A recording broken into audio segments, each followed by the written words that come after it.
This is the river of endlessly flowing history, the river without which there would be no London.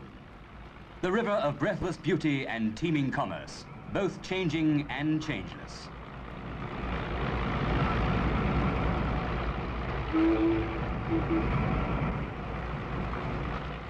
Kings have sailed on it, feudal overlords have jousted on its frozen surface, and millions of people have loved it. But how is Britain's most famous waterway measuring up to the demands of today? The Thames begins here, high in the Cotswold Hills above Cirencester, 210 miles from the sea.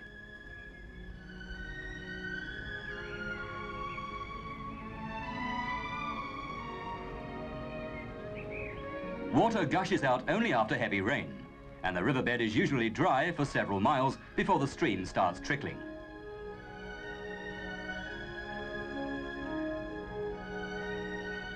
Here, at Ashton Cairns, the Thames is only 15 feet wide as it flows under the tiny bridges.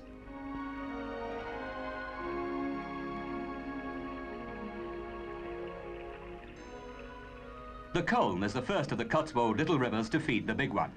Many more keep old Father Thames rolling along. Downriver to Lechlade, and the first fishing resort on the Thames.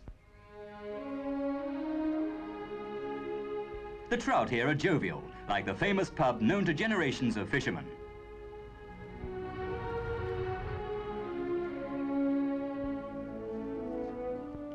And it's here that we meet the first of the river's 45 locks. Also the first lock keeper.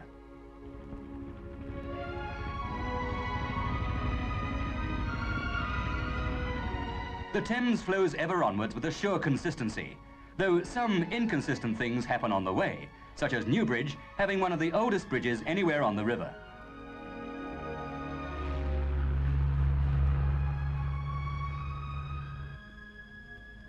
The Upper Thames is where every prospect pleases.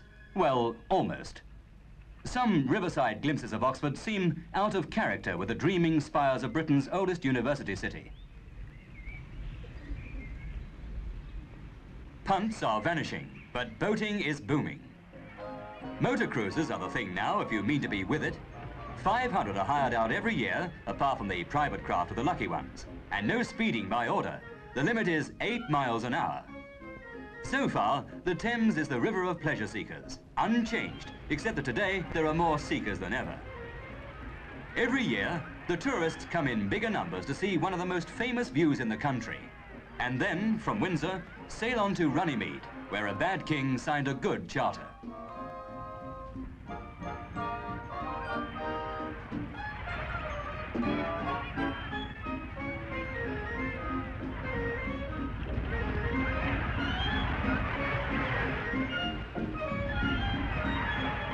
At Kingston, and again at Richmond, there's some of the best boating and fishing on the river.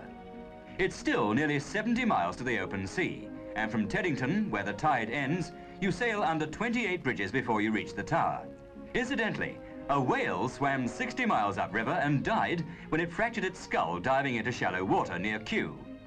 Even now, with London only just around the corner, the river still clings to the last of its rural charm.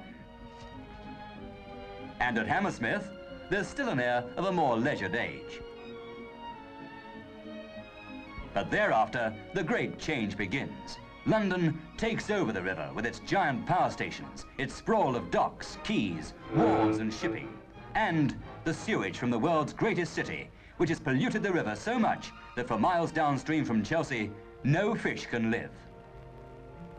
But pollution isn't the only headache. There are bigger issues, and the biggest is, can London cope with increasing trade in ever bigger ships?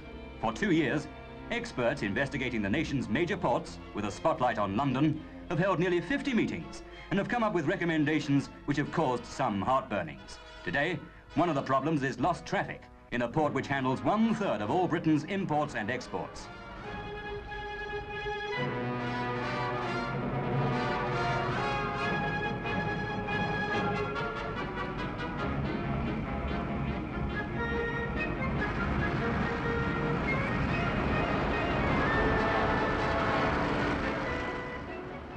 Out of the pool with its barges and lighters.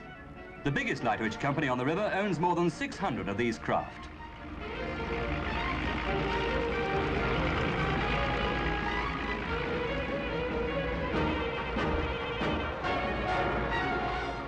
Into the docks with their big ships and a big deal in cars going out to the world.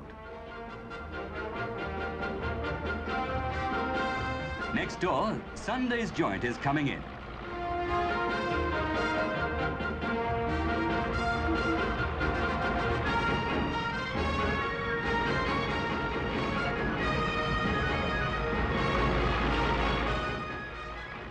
Despite setbacks, the signs point to a new surge in foreign trade. Can the river, with its present port setup, handle it? We've moved into the heyday of the supertanker, the mighty bulk cargo carrier. In passing, all this will go up in smoke. It's tobacco. Britain still imports about £100 million worth a year. The experts talk of a growing sense of dissatisfaction with many of the port services. London, say the men who know, must forge ahead with physical development.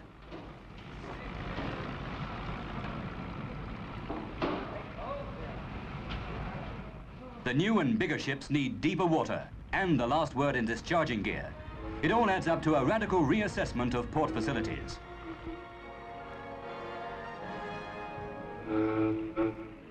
A boatman makes his way up Wapping Old Stairs for a quick one in the 500-years-old town of Ramsgate Inn, where pirates drank their last tot before being rowed downriver to be hanged in chains at Execution Dock. It was in this bar that the infamous Judge Jeffreys was caught when he nipped in for a quick one while trying to flee the country back in 1688. Today's customers are hard-working men whose future is the future of the river itself.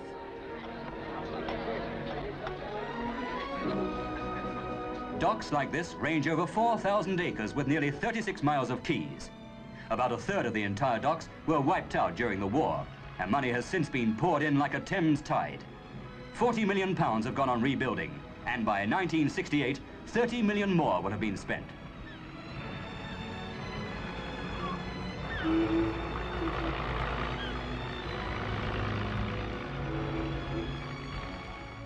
Downriver, past Greenwich, out in the estuary, there's a new scientific device which predicts the tides more accurately and so helps the new giants of shipping to get right alongside the wharves. But physical development isn't the only factor. Some blame dock strikes for lost tonnage, but the unions say their demands are just. They've won a 40-hour week, but many feel that unrest comes from the casual nature of the docker's job, and work on a regular basis is being discussed. Modernisation of London's great port goes on, but the jackpot question is, can the river do it in time to meet the mounting challenge of a new mercantile age?